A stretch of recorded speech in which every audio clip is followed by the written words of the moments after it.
ఈ విజయం జనసేన లేదంటే మన జన సైనికులు, వీర మహిళలో జనసేన నాయకులది కాదు, కేవలం వారిదే కాదు, 5 కోట్ల మంది ప్రజల ఆకాంక్షదే.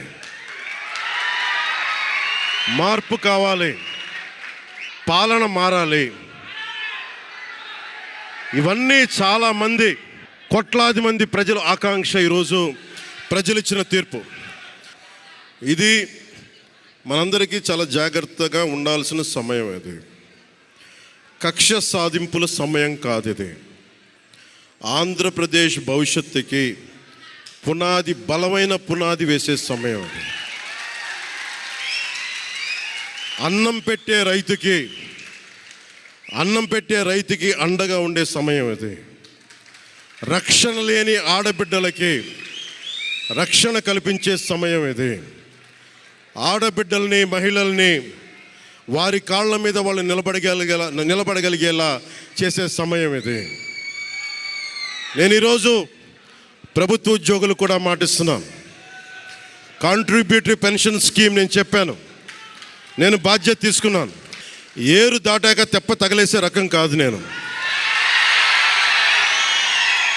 కాంట్రిబ్యూటరీ పెన్షన్ స్కీమ్ దానికి సరి సమానంగా అది కానీ మీకు న్యాయం వచ్చేలాగా సంవత్సరంలోపు తీసుకొస్తాను అని మాట ఇచ్చాం.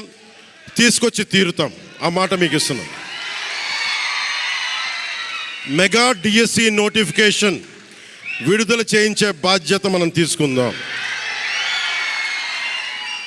యువత విలవిల్లాడిపోతూ ఉన్నారు, యువత నలిగిపోతూ ఉన్నారు. మీ చదువులకి తగ్గ ఉద్యోగాలు కానీ, మీ స్కిల్స్ని పెంపొందించి మీకు ఉద్యోగాలు కానీ, నేను మీకు చెప్తున్నాను, నాకు చాలా పెద్ద బాధ్యత ఇచ్చారు ప్రజలు. ఈ రోజున మామూలు బాధ్యత ఇవ్వాల. గెలిచింది, పోటీ చేసింది 21, 2 పార్లమెంట్లు గెలిచింది 100%. కానీ బాధ్యత ఎంత ఉందంటే 175 సీట్లు మనమే గెలిస్తే ఎంత బాధ్యత ఉందో అంత బాధ్యతతో మేము పనిచేస్తాం. యువత నలిగిపోయి నేను మర్చిపోలేదు. ఆడబిడ్డలు ఇబ్బంది పడిపోయారు, మేము మర్చిపోలే. సగటు మధ్యతరగతి మనుషులు నలిగిపోయారు. రోడ్లు వెయ్యేలా గుంతలు వేశారు, అరాచకం చేశారు. అవన్నీ శాంతి భద్రతలు చాలా చాలా బలంగా ఉంటాయి, మీకు నేను మాటిస్తున్నాను. అతి తక్కువ వ్యవస్థల్లో రాజకీయ ప్రమేయం చాలా తక్కువ ఉండేలాగా, అధికారుల్ని వారి పని చేసుకునేలాగా ఈ ప్రభుత్వం ఉంటుంది, కూటమి ప్రభుత్వం ఉంటుంది. రైతుకి కష్టం వస్తే హక్కును చేర్చుకునే ప్రభుత్వం తప్ప తిరస్కారంగా చిన్న చూపు చేసే ప్రభుత్వం అవ్వదు మనకి ఈ కూటమి ప్రభుత్వం. నాకు రాజకీయాలు డబ్బు అవసరం లేదు. నేను మీకు మళ్ళీ చెప్తున్నాను మీకు, నేను డబ్బుల కోసం, పేరు కోసం రాజకీయాల్లోకి రాలేదు. మీలాగా నలిగిపోతారు చూసారా ప్రతి ఒక్కళ్ళు. సగటు మనిషి మాకు ఎవడు ఉండడేంటి, నా కులం లేదు, మతం లేదు, నా కష్టాన్ని ఎవరు చూడరేంటని ప్రతి ఊర్లో ఉండే ఒక సగటు మనిషి అనుకుంటాడు. ఆ మనిషి కష్టాలు నేను చూసిన వాడిని. ఆ మనిషికి భుజం కాయడానికి నేను వచ్చాను రాజకీయాల్లో. 2019లో ఓడిపోతే నా మానసిక స్థితి ఎలా ఉందో ఆ రోజున, ఈరోజు గెలిచినప్పుడు కూడా నా మానసిక స్థితి అలాగే ఉంది. అంతే ధైర్యంతో ఉన్నా. గెలుపు నాకు బాధ్యత ఇచ్చింది కానీ అహంకారం ఇవ్వలేదు, రాదు. ఇంకా భయం వేసింది. అందరూ నాకు శుభాకాంక్షలు తెలియజేస్తూ ఉంటే నాకు భయం వేసింది. ఎందుకంటే ఇల్లు అలకగానే పండగ కాదు ఇది. ఇల్లు అలకగానే పండగ కాదు, చాలా చాలా బాధ్యత కూడుకున్నది. భీమవరం, గాజువాక 2 చోట్ల ఓడిపోయినప్పుడు ఈ రోజున ఇంతమంది ఉన్నారు. ఈ రోజున ఆ రోజున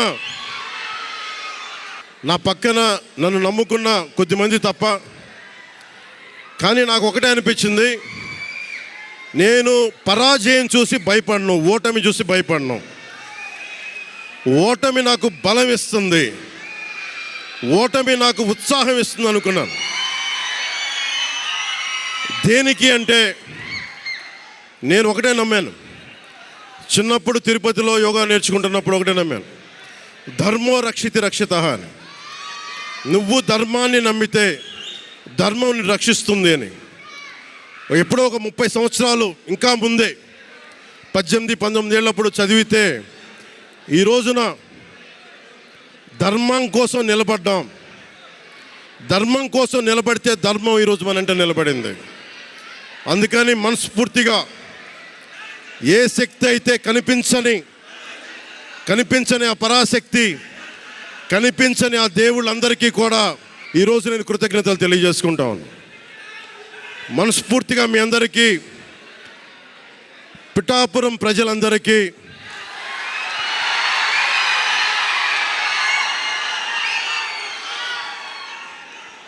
మీరు పిఠాపురం పురజనులకి, పెద్దలకి,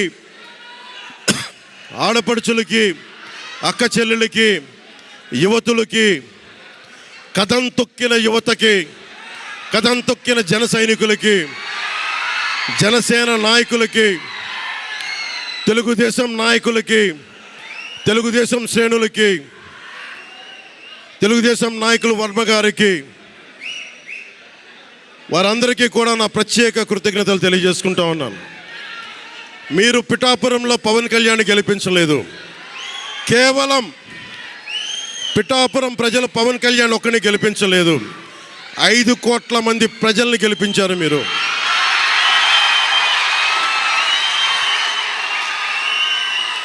ఓడిపోతే ఇంత బలంగా నిలబడ్డవాడిని. మా ఇంత గెలిపించి కాదు మీరు ఇచ్చింది, చిన్నపాటి జయం ఇవ్వాల, ఆకాశం అంత విజయం ఇచ్చారు మీరు నాకు, మాకు, మా కూటమి ప్రభుత్వానికి. ఇది గుండెల్లో పెట్టుకుంటాం, నిలబడతాం, నిర్మాణాత్మకంగా పనిచేస్తాం. మీ కష్టాలలో మీ ఇంట్లో ఒకటిలాగా నేను ఉంటాను, మీ అందరికీ మాటిస్తున్నాను.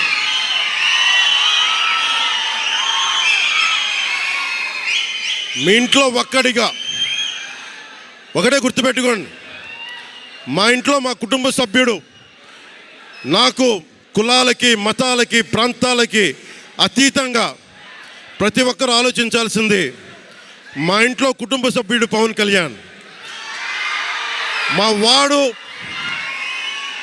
వాడు అసెంబ్లీలో అడుగు పెడుతున్నాడు, మా కష్టాల కోసం మాట్లాడతాడు, మా కష్టాల కోసం నిలబడతాడు. అది చేసి చూపిస్తాను. ప్రభుత్వం ఎలా ఉండాలి, అధికార యంత్రాంగం ఎలా ఉండాలి, రాబోయే రోజుల్లో మీకు అందరికీ చేసి చూపిస్తాం. మళ్ళీ ఒక 10 నిమిషాల తర్వాత మళ్ళీ వచ్చి మాట్లాడతాను. చంద్రబాబు గారు వచ్చారు, వారిని కలిసి మళ్ళీ వచ్చి మేము ఇద్దరం మాట్లాడతాం.